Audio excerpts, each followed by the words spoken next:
Orang-orang Arab dulu nak cari ibu susuan, dan orang-orang Arab suka jika anak-anak mereka dibesarkan di luar daripada kota Mekah, di kampung.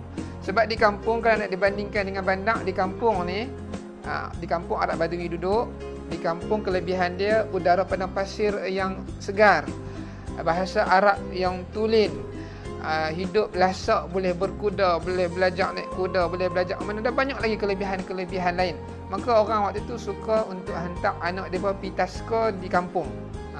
Senang faham lah cakapnya. Bila nak hantar taska pergi kampung, satu hari, hari ni kita hantar taska. Dulu taska main cari budak-budak lah. Yuran dia kita banyak bulan-bulan, tapi dulu 2 tahun dia kumpul yuran tu. Jadi mahal lah tuan-tuan. Bila taska nak mencari budak-budak, Ali Mantun Sa'diah dan juga orang kampung dia lah, satu hari rombongan datang ke Mekah nak cari bayi susuan. Naik kenderaan, ada naik kereta mewah macam hari ni lah, ada naik Velfire, ada naik Alfa, ada naik Kancil, Wira dan sebagainya. Yang Ali Mantun Sa'diah ni naik kenderaan yang biasa, yang sangat-sangat, kita kata hari ni kenderaan Potong Saga lama lah, yang dah nak rosak ni, contoh lah tuan-tuan lah, mudah faham. Iaitu keldai yang dah tak larat nak jalan, tak berapa berisi kurui, tak lalu makan. Memang uzur lah kedai tu, selalu melewat-lewatkan perjalanan Ali Mantun Sa'diah ni. Sampai dekat Mekah, dekat bandar nak ambil bayi ni, semua habis dah, semua dah disapu dah, disebat oleh orang lain. Tinggallah seorang bayi ni. Halimah tengok dengan suami dia nama Haris. Ada seorang bayi, siapa orang tak ambil bayi ni? Kaji, tanya, rupanya bayi ni tak ada ayah. Bila tak ada ayah, oh fahamlah, siapa nak bayar upah kita nanti. Maka orang tak mau ambil, termasuklah Halimah waktu tu. Waktu nak balik, Halimah nak balik dengan tangan kosong, dan tiba-tiba Allah campurkan perasaan belas kasihan dalam diri Halimah melalui suami dia. Siapa dia nama suami dia? Haris. Haris pujuk Halimah, sayang, apa kata ni, saya tambah lah tuan-tuan nak bagi faham. Sayang, apa kata kita ambil bayi ni daripada kita balik tangan kosong, mana tahu ada berkat kita ambil bayi ni. Maka dia pun setuju dengan pujukan suami dia. Mereka pun ambil Nabi Muhammad tadi yang masih kecil. Ini yang seronok ni.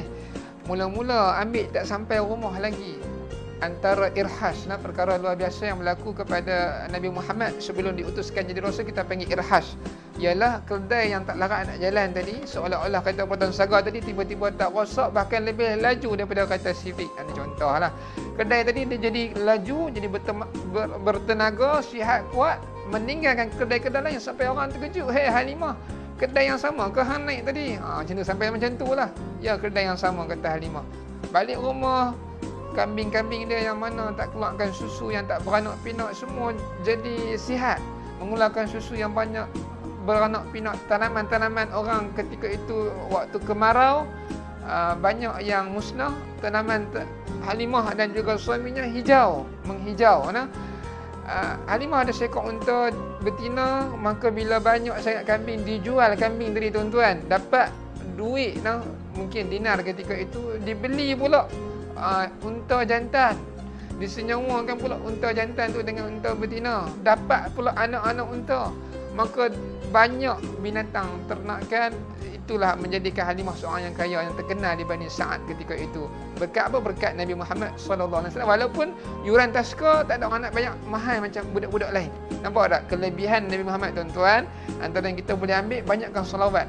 Orang yang Nabi duduk dalam kehidupan dia, walaupun Nabi tak besar lagi itu, waktu tu bayi, berkat dia sampai jadi yang kaya lah ketika itu. Nah, kita, kalaulah Nabi ada dalam kehidupan kita, tuan-tuan akan menyaksikan sendiri urusan-urusan tuan-tuan, perempuan dipermudahkan oleh Allah, hajat-hajat dikabulkan oleh Allah. Allah bagi ketenangan dan macam-macam lagi, insya-Allah. Niat kita adalah untuk cinta Nabi kerana Allah. Baik.